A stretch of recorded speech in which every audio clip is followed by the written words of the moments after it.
quick one.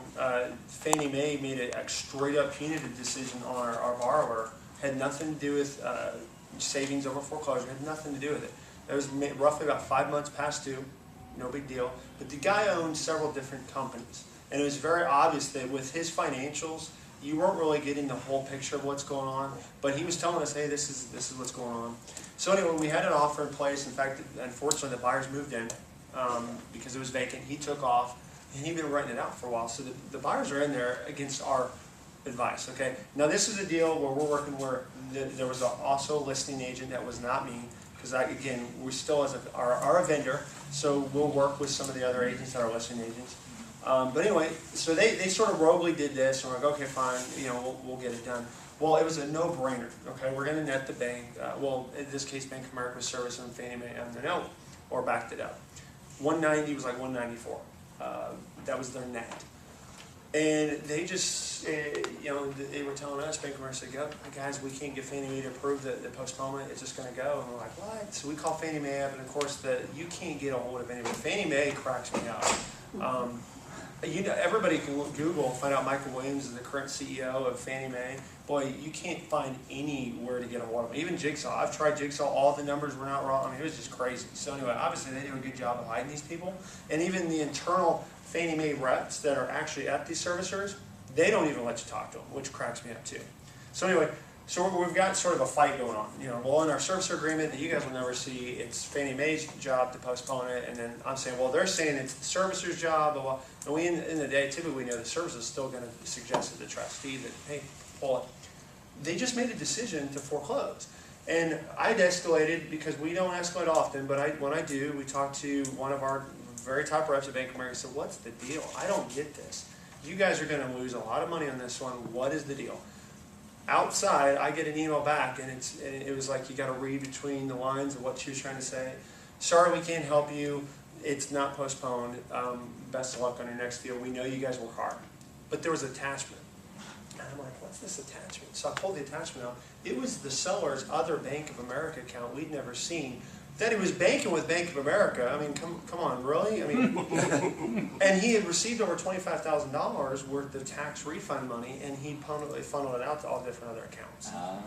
So Fannie Mae said, all right, fine, we're done, we're out of there. Well, then they sold it on the auction box for $146. So I'm like, oh man, I got to get in hold of this investor, because guess what? He paid cash for it. He can immediately close this in 45 days once title's ready to go. But he beat us to the punch, because guess what? Knocked on the door and thought it was the sellers. Hey guys, got to move out. No, we're the buyers, man. We're ready to buy. Oh, you're the buyers? Oh, hey, I'm the guy that just bought your note, and that's how that worked. So we're doing things now to make sure that never happens in place, because you know what? At the end of the day, they are going to stumble over themselves again. So we're thinking outside the box and really trying to do that. But you're right, it does happen. I mean, long-winded answer, but that's how it happens. It does happen. What states are you guys negotiating in right now? Well, I just closed one in Oregon, Florida, California. Don't like to do much. Won't touch Phoenix. Or Arizona. Mostly Texas. Majority is Texas. Guys, we stay a lot in Texas, and like I said, I think on the webinar, whoever was on there, we stay there because we're I'm sort of allergic to orange, and I don't want a 6x10. I'm just not really into that. And the reason I say that is because Mars, when it came out, is real sort of adamant about there's a lot of different state laws, and the way that AGs review these laws, they get really sort of specific on who and who cannot negotiate a short sale. Well, if I'm not licensed and Julie's not licensed in, let's say, New Mexico, because I know that's a really punitive state to be doing business in, we could really be sort of set up for a big sort of smack on the hand. So some states we do. If you guys have notes in other states that you need to get a hold of somebody on, guys, I'm with, I'm be a little bit biased here. I'm with the best real estate company on earth. So guys, I've got a huge network of other Keller Williams agents out there that are doing exactly what we're doing. We'll get you in touch with somebody. What's your contact? Right on the board behind you. Your phone number, contact info. You already did that? That's magic. Yeah, it's right on the board. That's how high I think it's Scott's ability. Right on the board. Use the force. Go ahead, Scott. My handwriting's better, so I'm doing you guys. Yes, it is, because mine's chicken scratch. Trust me. I have a question on judicial and non-judicial states when they get into a foreclosure situation? Is there a difference when it comes to short sales? Big difference. Do you work the non-judicial? Well, yeah, Texas is non-judicial. It is? Okay. Texas is non-judicial, so they can foreclose in less than, right about 45 days timeline. They don't have to go to the court process. And that's what I typically will tell my sellers when they're getting offered the deed in lieu. I sort of laugh at them. I mean, legally, I've fought with attorneys on this, even bankruptcy and real estate attorneys, that it's truly not a foreclosure if they legally don't foreclose on the property, okay? But it's almost like a voluntary foreclosure. You just gave it up. There you go. Well, in Texas, it doesn't matter because they don't have to take you to court anyway, so why are you even doing that? Try to make some money on the deal. Work with investors that maybe will try to buy your note. Do something. You know, sign them a contract. Get $500. Do something. There's other options than just walking away. But the judicial process, I'm not an expert at it, but I do know that that's where deed in lieus are a lot more prevalent, and short sale approvers are a lot more prevalent because they're obviously going to get that quickly done without having to go through the attorney costs and all the timeline that it would take to get it done. Right, because they're looking $20,000 to $60,000 added on that mortgage. Oh, when easy. They go through these judicial states. A non-contested foreclosure, I've had attorneys quote me price. I just called them up and said, "Oh, I've got a seller finance note. What would it take? $1,500." I mean, so really the attorney's fees aren't that much, but you know, Hopefully. I love how the attorney's fees are always inflated on there. And Let's just throw it on the video. You know, that I've got cards. said it was $4,000 to get foreclosure. I'm like, man, you guys are obviously not doing the Sam Walton way. You guys are going Macy's kind of attorneys here. But anyway. Hey Josh, going back to your discussion on discounts and how much the banks are willing to discount, as a part of your short sale solutions, do you work to present evidence that supports a lower selling price, and how receptive, are the banks to that kind of information that justifies a lower? Oh yeah. Oh yeah. In fact, I have a property here in Austin that is listed at $95K because it's going under the HAFA program, and they actually have a criteria for what they want the property listed at. I have an investor that's making an offer for $40,000 because it needs at least $30,000 worth of repair. So what I've done is I had a contractor go out, get me a bid, and I submitted that to the bank, and right now it's being processed with the investor to get him to accept that offer as is. You deal with sinkholes in Florida where houses are falling off the side of the hills? Oh, I had one of those, yeah. Yeah. So Yeah. the BPO in that case did not reflect the condition of the No, property? it did not. I submitted pictures and I submitted some information, and they were wowed. Because apparently the person just actually did a drive-by. Who's done BPOs in here? Anybody done BPOs? They may, okay, I'm gonna be nice, but maybe get $150 for an interior BPO, is that about right? Mm-hmm. Yeah, okay. Sometimes the 75. I mean, and what crazy, guys, is they're using that BPO as the Bible. Like, oh my gosh, this is from God. That's exactly what the price of the house should go for. It's BS, guys. So honestly, No. I mean, it is. So most owners give up on that point because they obviously, number one, they didn't control it. Number two, they don't give supporting evidence, and this is on film, so I can delete this, so Josh. Edit. yeah, Scott actually may get the charge of premium, and I'll get part of that. But if you guys want this, no, I will tell you this: what just happens if they get a BPO submitted to them from another agent in my office, and they just happen to think that that's the BPO that they had ordered? So if we do our own BPO, we submit it off already, and I just get another agent to basically help me out with it and sign off on it. Sometimes they don't even know which BPO they got. They'll use the BPO that we put in there. And then we're done. Now we're not have to fight with them. And it's not, guys, like we're trying to rob anybody or we're doing a wrong thing. We're just trying to help them avoid from tripping over their own feet again. Guys, it's not going to sell for that price, and I know that. And we actually haven't had a VA appraisal because, guys, VA, they got to get their appraisals, that their full-blown appraisals done. And of course, we all know that an appraiser makes it on that list. They got to die to fall off. So you could get some really crummy VA appraisals. We had a real crummy appraiser. I mean, this guy wasn't looking at all the new solds where they were giving $12,000 buyer incentives back. They were actually giving realtor bonuses of 7%. I mean, I'm like, man, I still never caught one of those. But so he didn't account for any of that in his appraisal. So the only offers I could get were about $10,000 less than what he was showing, and they were like, well, sorry, the VA is determined, blah, blah, blah. I said, well, I'm gonna get a hold of somebody, gosh darn it. So I finally got a hold of somebody at VA, and they said, well, have you submitted an ROV? And I don't even remember what an ROV is, or what it stands for. But Predetermination of value. So thank you, Mr. Wiseman, the wholesaler. He knows all the acronyms. Yeah, so he doesn't know that. It's like NASA. So anyway, I got that form. I said, would you please email them? Hey, guys, it was their own form. It's almost like if I'm talking to them in English and they only speak Japanese, they're going to have a real hard time doing it. And Google Translation is just not going to cut it. But you get one of their forms, and all of a sudden it's like, oh my gosh, now it's the golden path. They see it. We submitted that in immediately within a month. They understood where we're coming from. They adjusted their value. We got the deal done. So. From my end, whenever I get a BPO, I immediately start researching that property. And initially, we have the seller's complete a repair estimate page, so they can list everything. And so that's ammo for me that I can try and use against that BPO. So if you can get as much information on the property, as far as like if the AC's gone out, I mean, just anything. You can get repair estimates on that, or fair market value, what properties have sold for what.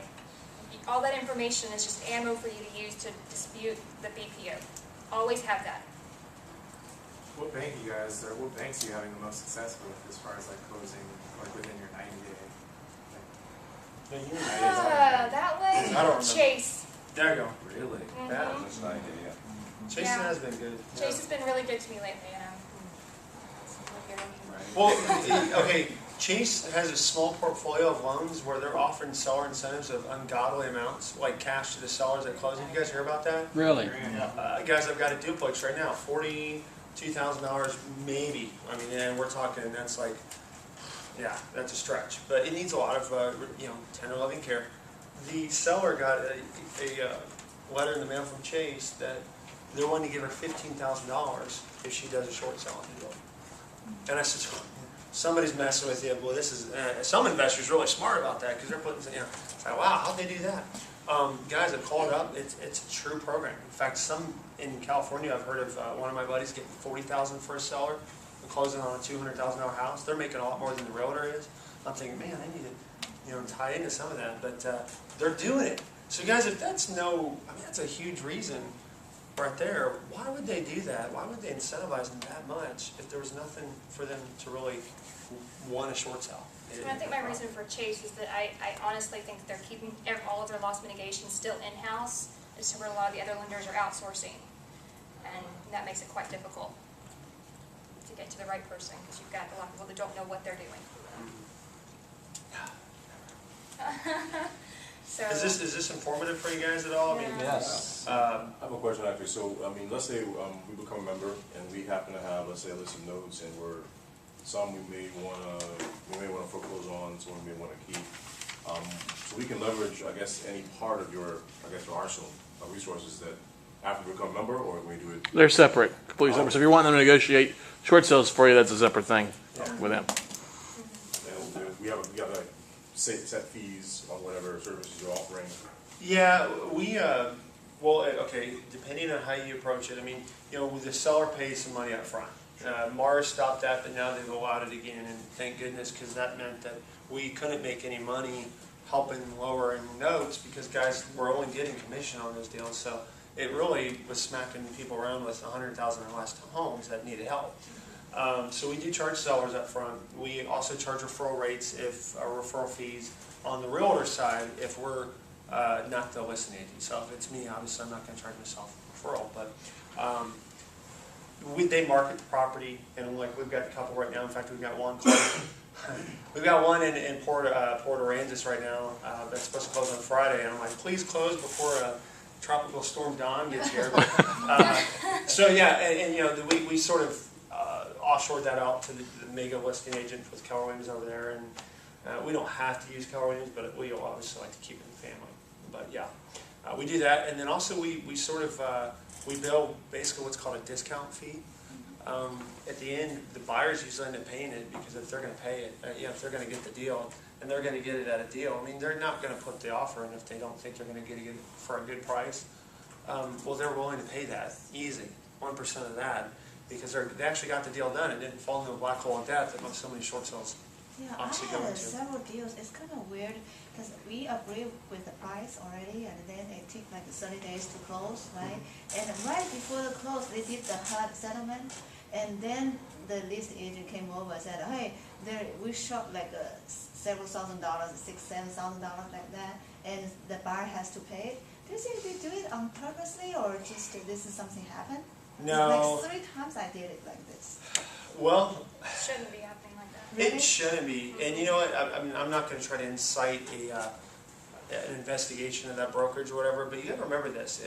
In Texas, guys, we have already promulgated short sale addendum, so the verbiage is pretty quite clear. It shows obviously the seller sold the property, but they are obviously overextended. So if the seller gives written lender approval by this date, okay, then it's an executable contract. And of course, we know sellers have no other way to back out once you've got an enforceable contract, right? So in that case, if they're saying, well, we've given you all the notices and the approval letters, if you've had written approval letters from all the lien holders, I read it. and then they all of a sudden say you're short and they're trying to come after you guys, that's a pretty big issue. And this may be like a second lien or some other stuff. Then they didn't do their homework. And guys, we're not perfect. When we first started out, we had issues like that.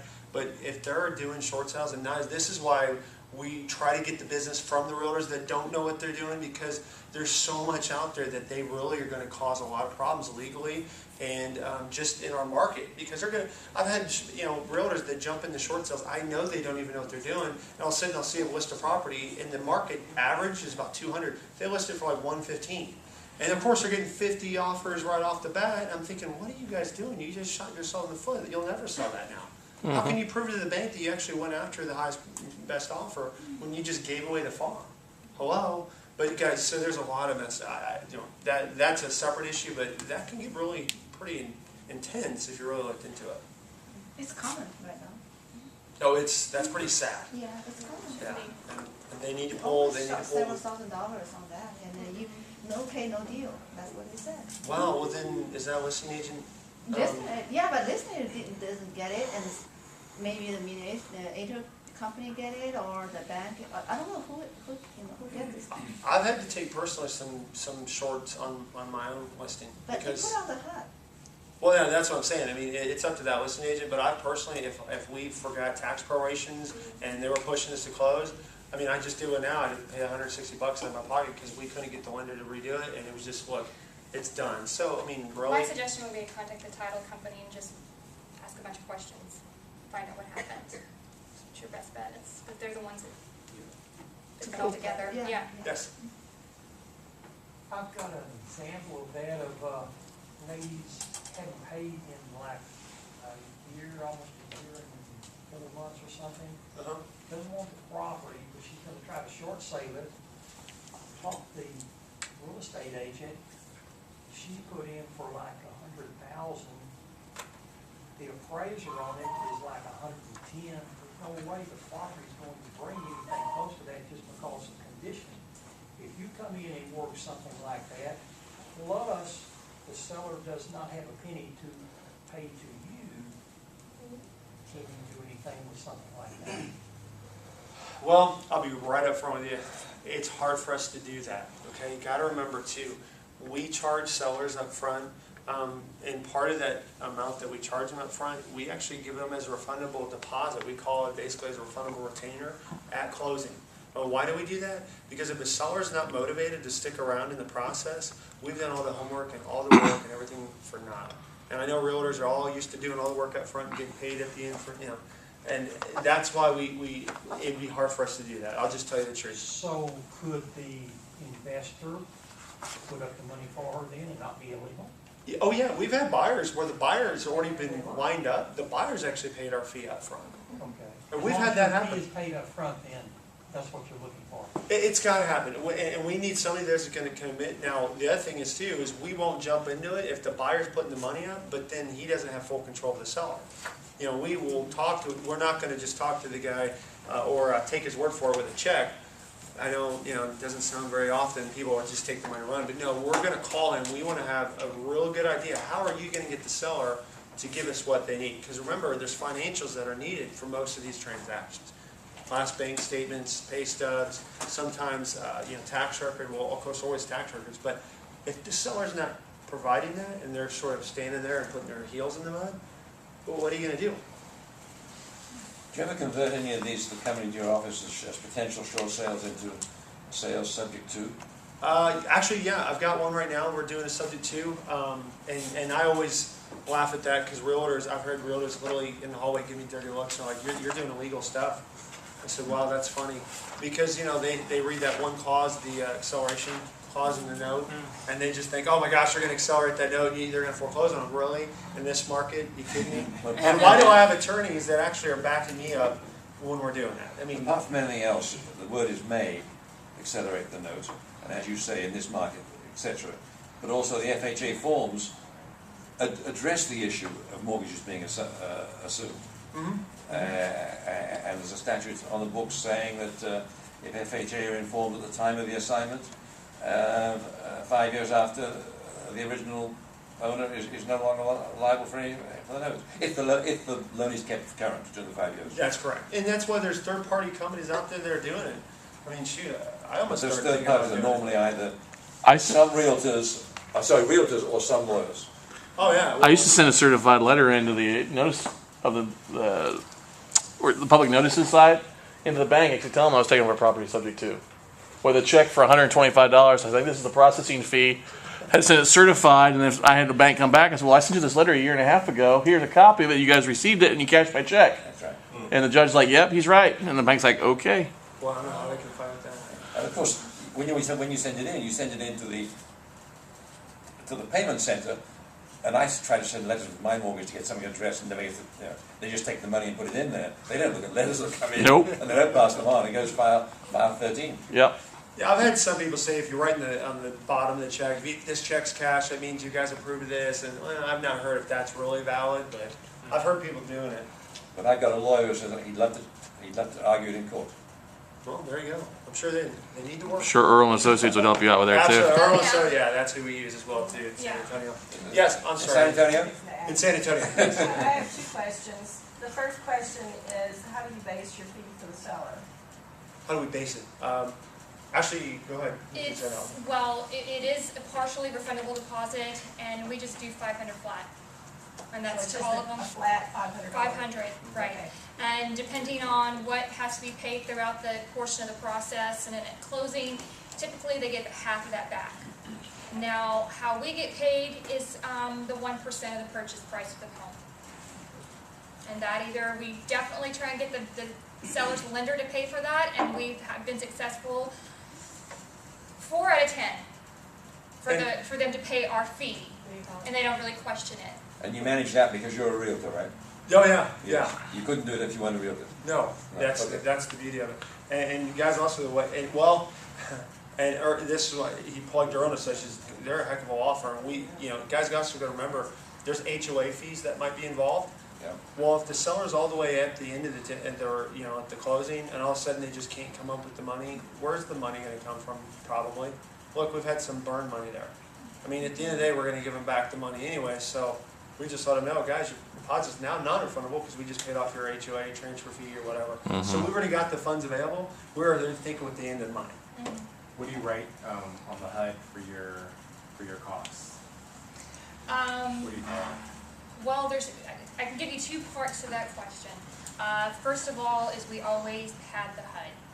The first HUD that we send to the bank is always padded. It's not illegal and it's not unethical. No. Don't worry about it. I will put music over that aspect. I got that Okay. You'll be the fee that we put on there On the is, final it HUD. has to be in the 1300 section. part. Okay. Attorney fees. Yeah, So it's okay. yeah. Yeah. Attorney That's why you fees, work with a attorney good real estate attorney. Exactly. Yes, always.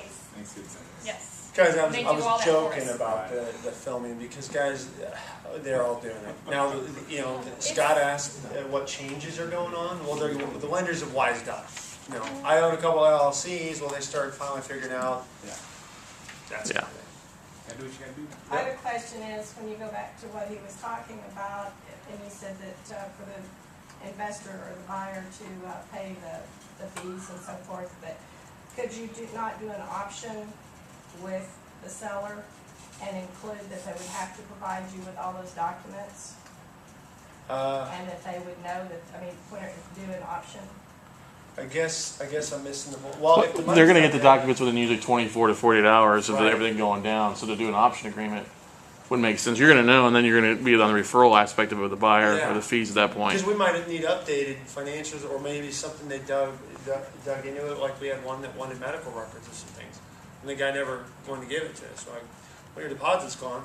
I mean, the $250 is really not that much, but all of a sudden, oh, yeah, we got a deposit there. Oh, yeah, I'll get those two right away. Skin in the game for them. That's crazy. Any other questions? Yeah, so what's I guess to kind of just summarize everything, what's a mock example where let's say we've made some calls here today, let's say in the class and everything, you helped us shop it, and then now we want to leverage one of your resources. Could you like give I'll give you guys an example. Let's say you're pulling a list of short sales, Okay. and you still want to still invest in because some are some deals that you like buying for yourself, but the bank won't sell the note on them.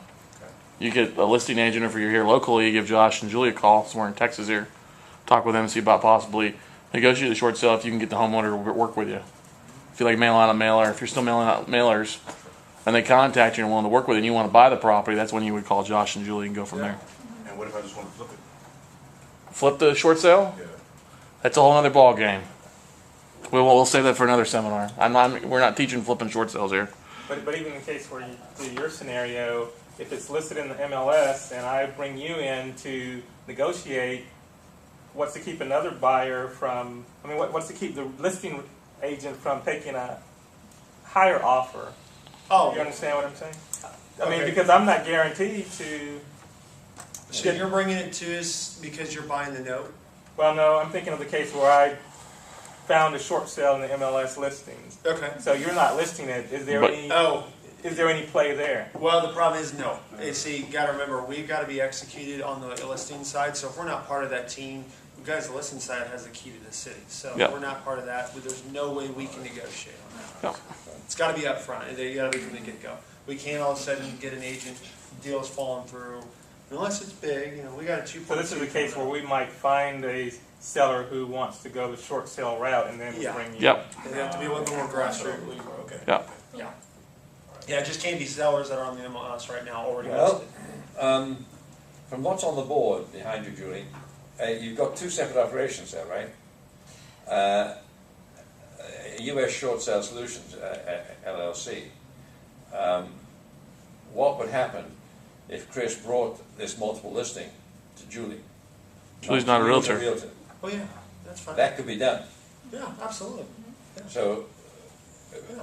it's just that Josh can't get involved. Yeah, I in can't be the realtor- on listing, I realtor don't ground. have to be the listing agent. Right, but if I work with Julie and get her to do a nice negotiation, the listing agent may. But she's not going to do it without the listing agent giving up a premium for their fees. Yeah, go ahead with it. the listing agent has to basically hire us and bring us on as part of their team. and Sorry, you're saying process. listing has to have to hire you? Yes. The listing Why? agent has to Hire hire. you, Yeah, why? it's basically, they both gotta be in Listing agreement to agent. that. Yeah, To do because all we the have to work. have the listing agent agree to our services as well as the seller. To do the work.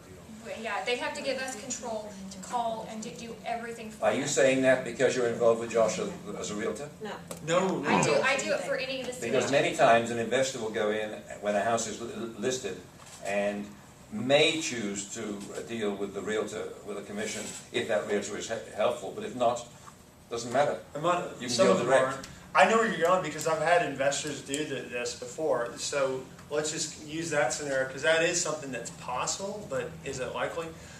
If you are the investor and you're going in putting offers in the property and you can talk to a listing agent and say, hey, why don't you just back off and just sit back and get the commission, you're going to be sitting fat, dumb, and happy and collect the paycheck. Let me and my team negotiate. Yes, you guys can go in with Julie and work that deal as long as, but you got, what we're saying is they've got to consent to that. They've got to be letting, okay, fine, you run the show, I'll just sit back. But unfortunately, a lot of realtors don't understand the cooperation side Oh, yeah. and the investor side. Yeah. Yeah. Keller Williams was an example. I think that your standard is that the owner may cancel their listing agreement at any time. Well, they could, and also you got to remember this too. I mean, okay, yeah, the Mortgage Debt Forgiveness Relief Act is there, so any debt written off might be gone. But who's that's saying that that investor that's putting in a property is really looking out truly for the seller? See, we've got a fiduciary responsibility as a listing agent. We still have to uphold that, so we got to make sure everything we do is going to be in the best interest of our seller. Because that's happened a lot where investors, that's where the attorney generals are really cracking down on, is you've had investors go in, start negotiating a short sale, and they didn't get it at 50 cents on the dollar, so they walked. Yeah. Or they paid the investor $1,500 to this short sale negotiation. Investor didn't like it and walked, didn't turn over to realtor, so it went to foreclosure. And the homeowners thought. So there's a lot of unethical behavior there. Let's go back a step to where the house is just multiple listed. No short sale, all right? The investor still goes in and tries to do a deal with the owner, and maybe tries to work with the realtor as well, which I have done, and the realtor will back off, and then I will pay the realtor upon closing, etc. But there's no fiduciary interest per se there. Most realtors, unfortunately, don't get the alternative medicine, and unwittingly they're leading sellers down the road to either a short sale, but more usually to foreclosure. Yeah, that's what we talked about at the beginning, yeah. Exactly. Because guys, if an investor deal goes through and it prevents the foreclosure, it's still a benefit to the seller. So that's true. And yeah, in that case, in that scenario, absolutely. And remember, just because I'm the realtor doesn't mean I have a fiduciary to that seller. If I'm working with Julie on a particular file, if there's already a listing agent involved, hey, I'm out of it. I'm just helping you guys negotiate. Yeah, I could have gotten any realtor to come in here that's taken a short sale class that pimped themselves as a short sale expert who's done no short sales. Don't get me wrong, there's hundreds of realtors that are like that. Yeah. They've got initials behind their name. Oh, I'm a short sale expert because I took a class on it.